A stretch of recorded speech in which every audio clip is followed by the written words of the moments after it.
સૌપ્રથમ તો આજની આ પ્રેસ વાર્તામાં તમામ મારા પ્રેસ અને ઇલેક્ટ્રોનિક મીડિયાના મિત્રોનું આ તકે હું ખૂબ ખૂબ સ્વાગત કરું છું, આપનો ખૂબ ખૂબ આભાર વ્યક્ત કરું છું। આજની આ પ્રેસ વાર્તામાં મારી સાથે એસએપના પ્રમુખ ધાર્મિકભાઈ માથુકિયા અને હું ગુજરાત પ્રદેશ યુવા પ્રમુખ આમ આદમી પાર્ટી બ્રિજરાજ સોલંકી।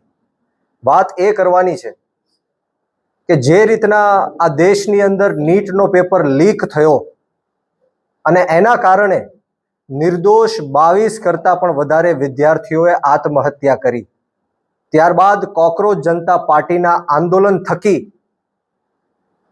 ધર્મેન્દ્ર પ્રધાનનું ગઈકાલે જ રાજીનામું આવ્યું, ત્યારે હું દેશના તમામ યુવાનો, વિદ્યાર્થીઓ, તમામ લોકોએ જેમણે આ આંદોલનમાં સહભાગી બનીને આ આંદોલનને મજબૂત કરવાનું કામ કર્યું, એ તમામ લોકોને આ તકે હું ખૂબ ખૂબ અભિનંદન પાઠવું છું, આભાર વ્યક્ત કરું છું।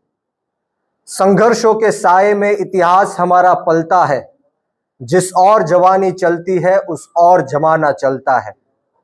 आ जीत भारत देशनी लोकतंत्रनी जीत छे, आ जीत भारत देशना संविधाननी जीत छे અને આ જીત ભારત દેશના યુવાનોની, વિદ્યાર્થીઓની અને જેન ઝીની જીત છે। ત્યારે જે લોકોએ આ આંદોલનમાં સોશિયલ મીડિયાના માધ્યમથી કે ગ્રાઉન્ડ ઝીરો ઉપર આખા દેશની અંદર વિરોધ પ્રદર્શન નોંધાવ્યું, જે લોકોએ આ મહાયજ્ઞની અંદર પોતાની જાતની આહુતિ આપી, એ તમામ લોકોને આ તકે હું આમ આદમી પાર્ટી ગુજરાત પ્રદેશના યુવા પ્રમુખ તરીકે વંદન સાથે અભિનંદન પાઠવું છું, એમના ચરણોમાં નતમસ્તક વંદન કરું છું।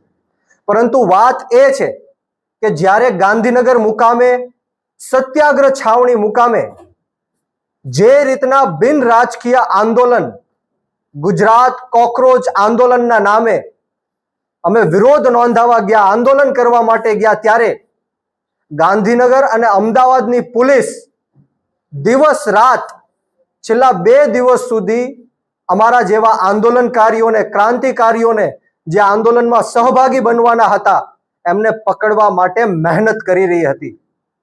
ભારતીય જનતા પાર્ટી ગુજરાત સરકારના ગૃહમંત્રી હર્ષ સંઘવીના ઈશારા ઉપર અમને ડિટેન કરવામાં આવ્યા અને જે રીતના ત્યારબાદ આપ સૌએ જોયો હશે કે મીડિયાના માધ્યમથી એઆઈ ઓડિયો, મારો અને ધાર્મિકભાઈ માથુકિયાનો જે રીતના ફેક એઆઈ ઓડિયો આ ભારતીય જનતા પાર્ટીની આઈટી ટીમે જે વાયરલ કર્યો છે, એ ઓડિયો સાંભળીને તમામ લોકોને ખ્યાલ આવી ગયો, નાના છોકરાઓને પણ ખ્યાલ આવી જાય કે અવાજ મારો નથી, આ બનાવટી ઓડિયો છે।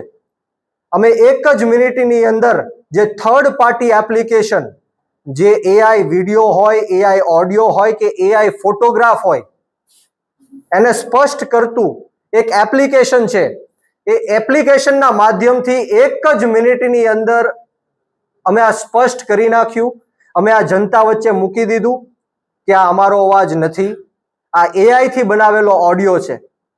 પરંતુ દુઃખની વાત એ છે કે ગુજરાતની અંદર 11 જેટલા મીડિયા જેમણે સ્પષ્ટીકરણ કર્યા વગર, ક્યાંય જાણ્યા કે જોયા વગર મને બદનામ કરવા માટે, કોકરોચ જનતા પાર્ટીના આ ગુજરાતના યુવાનોને બદનામ કરવા માટે, આ આંદોલનને કચડી નાખવા માટે આ જે કાવતરું રચવામાં આવ્યું છે, એ મીડિયાના લોકોએ પણ સ્પષ્ટીકરણ કર્યા વગર મીડિયા સમક્ષ મૂક્યું છે।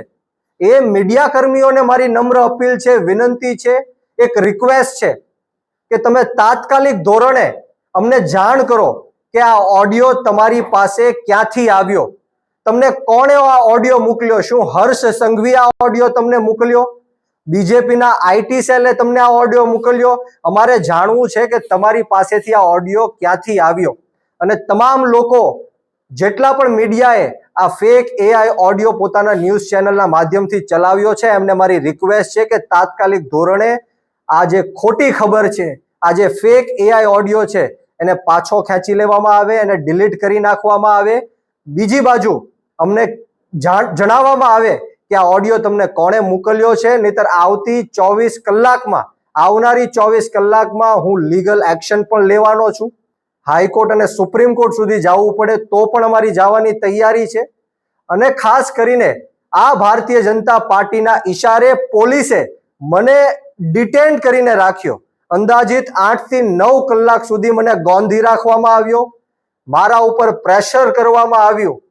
મને ડરાવવા ધમકાવવાની કોશિશ કરવામાં આવી કે આ ઓડિયોના માધ્યમથી તમારી ઉપર રાજદ્રોહનો કેસ લગાડશું, તમે જીવનભર જેલમાં સડશો, તમને ગુજરાતની બહાર કાઢી મૂકશું. આ રીતના ધાક ધમકીઓ આપીને મને ડરાવવાની અને ધમકાવવાની કોશિશ કરી. પરંતુ આપના માધ્યમથી આ ગુજરાત રાજ્યના ગૃહમંત્રી હર્ષ સંઘવીને કહેવા માંગુ છું કે આમ આદમી પાર્ટીના અનેક નેતાઓ ઉપર તમે આવી રીતના ખોટા કેસ કર્યા, જેલમાં નાખવાના પ્રયત્ન કર્યા, તમે આવા એઆઈ ઓડિયો બનાવ્યા, એઆઈ વિડીયો બનાવ્યા, એઆઈ ફોટોઝ બનાવ્યા. પરંતુ હવે ગુજરાતના યુવાનો જાગી ગયા છે, ગુજરાતની જનતા જાગી ગઈ છે. હું આપ સૌને કહેવા આવ્યો છું કે આવા અનેક પ્રયત્નો ભવિષ્યમાં પણ થશે. ભારતીય જનતા પાર્ટી જો ડરતી હોય તો એ આમ આદમી પાર્ટીથી ડરે છે, અને ભારતીય જનતા પાર્ટી હારશે તો એ આમ આદમી પાર્ટીથી જ હારશે. એ ખ્યાલ હર્ષ સંઘવીને આવી ગયો છે, એટલા માટે આવા કાવતરો રચવા પડે છે. હું એમને કહેવા માંગુ છું કે આવા કાવતરો કરવાથી આમ આદમી પાર્ટીનો કાર્યકર્તા હોય કે નેતા હોય કોઈ ડરવાનો કે ગભરાવાનો કે ધમકાવવાનો નથી. અમે તમારી આ તાનાશાહી અને હિટલરશાહી સામે આવનારા દિવસોમાં ખૂબ મજબૂતાઈથી લડવા માટે જઈ રહ્યા છીએ. અને ગુજરાતના યુવાનોને હું કહેવા માંગુ છું કે આજે મેં ગુજરાતના યુવાનો અને આ દેશના યુવાનો જે પેપર લીકના કારણે જે 22 નિર્દોષ લોકો જેમણે આત્મહત્યા કરી છે એમની માટે મેં અવાજ ઉઠાવ્યો છે. જે રીતના 20 જુલાઈ જંતર મંતર દિલ્હી ખાતે હું ત્યાં હાજર હતો અને જે બર્બરતા પૂર્વક આ ભાજપના ઈશારે, મોદી અને શાહના ઈશારે આજે પોલીસે તાનાશાહી કરી, ગુંડાગીર્દી કરી, હિટલરશાહી કરી, 12 વર્ષની દીકરીઓના કપડા ફાડવામાં આવ્યા, એમની છાતી ઉપર પગ રાખવામાં આવ્યા, નિર્દોષ યુવાનોને ઢોર માર મારવામાં આવ્યો, લાઠીચાર્જ કરવામાં આવ્યા, ટીયર ગેસો છોડવામાં આવ્યા, માથાઓ ફાડ્યા, ફ્રેક્ચરો કર્યા. આ ક્યારેય દેશનો યુવાન ભૂલશે નહીં. દેશનો યુવાન અત્યાર સુધી સૂતો હતો, પરંતુ આ આંદોલન થકી અત્યારે દેશનો યુવાન જાગી ગયો છે. તમારી તાનાશાહી સામે, તમારી ગુંડાગીર્દી સામે અને હિટલરશાહી સામે અમે ઝૂકવાના નથી, ડરવાના નથી, ગભરાવાના નથી. અનેકો વાર મને જેલમાં નાખવાના પ્રયત્ન કર્યા. આ પ્રયત્નમાં પણ મને રાજદ્રોહના ગુનામાં ફિટ કરવાની કોશિશ હર્ષ સંઘવીએ કરી છે. ત્યારે આવનારા દિવસોમાં પણ ફેક એઆઈ ઓડિયો બનાવીને, ફેક એઆઈ વિડીયો બનાવીને, ફેક એઆઈ ચેટ્સ બનાવીને, ફોટોઝ બનાવીને મારા ચરિત્ર ઉપર ઘા પહોંચાડવાના ભારતીય જનતા પાર્ટી કરવાની છે. ત્યારે હું ગુજરાતની જનતાને વિનંતી કરું છું, ખાસ કરીને ગુજરાતના યુવાનોને વિનંતી કરું છું, આ આંદોલન આપણા યુવાનોનું આંદોલન હતું અને એના કારણે ભારતીય જનતા પાર્ટીએ ઝૂકવું પડ્યું છે, નરેન્દ્ર મોદીએ ઝૂકવું પડ્યું છે. સોનમ વાંગચુકજીએ જે રીતના 26 દિવસ ઉપવાસ આંદોલન કર્યું, આ એની જીત છે. ત્યારે ગુજરાતના યુવાનોને પણ હું વિનંતી કરું છું કે 34 જેટલા પેપરો લીક થયા, પરંતુ આજ દિન સુધી કોઈ આરોપીને જેલની પાછળ ધકેલવામાં નથી આવ્યો. ગુજરાતના યુવાનોએ જાગવું પડશે. યુવાનોને હું કહેવા માંગુ છું કે આપણે શહીદ આઝમ સરદાર ભગતસિંહને માનવા વાળા લોકો છીએ, રાજગુરુ અને સુખદેવને માનવા વાળા લોકો છીએ, 18 વર્ષના ખુદીરામ બોઝને માનવા વાળા લોકો છીએ. અશફાકુલ્લા ખાન હોય, ઠાકુર રોશનસિંહ હોય, રાજેન્દ્ર લહેડી હોય, ચંદ્રશેખર આઝાદ હોય, યુવાનોએ જ્યારે આ દેશની અંદર કુરબાની આપી ત્યારે જઈને અંગ્રેજોની ગુલામીમાંથી આ દેશ મુક્ત થયો છે. યુવાનોએ જ્યારે શહીદી આપી ત્યારે જઈને આ દેશનું લોકતંત્ર અને સ્વતંત્ર બચ્યું છે. ત્યારે આજે આપણો ભારત દેશ ખતરામાં છે. ભારત દેશને 140 કરોડ લોકો ખતરામાં છે. ગુજરાતના લોકો ખતરામાં છે.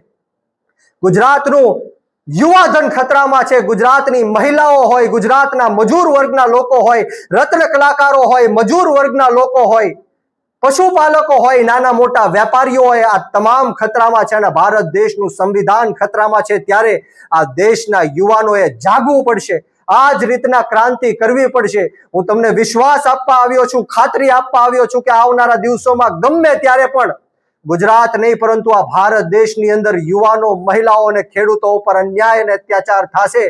ત્યારે આ જ રીતના આમ આદમી પાર્ટી તમારી પડખે ઊભી રહીને તમારો અવાજ બુલંદ કરવાનું કામ કરશે, તમારા સંઘર્ષમાં સહભાગી બનવાનું કામ કરશે.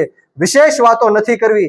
આવો ને આવો સાથ સહકાર અને પ્રેમ યુવાનોનો મળતો રહે એવી જ માતાજીના ચરણોમાં પ્રાર્થના સાથે આપ સૌને બ્રિજરાજ સોલંકીના જય હિન્દ, જય ભારત, જય જય ગરવી ગુજરાત, ઇન્કલાબ જિંદાબાદ, યુવા શક્તિ જિંદાબાદ.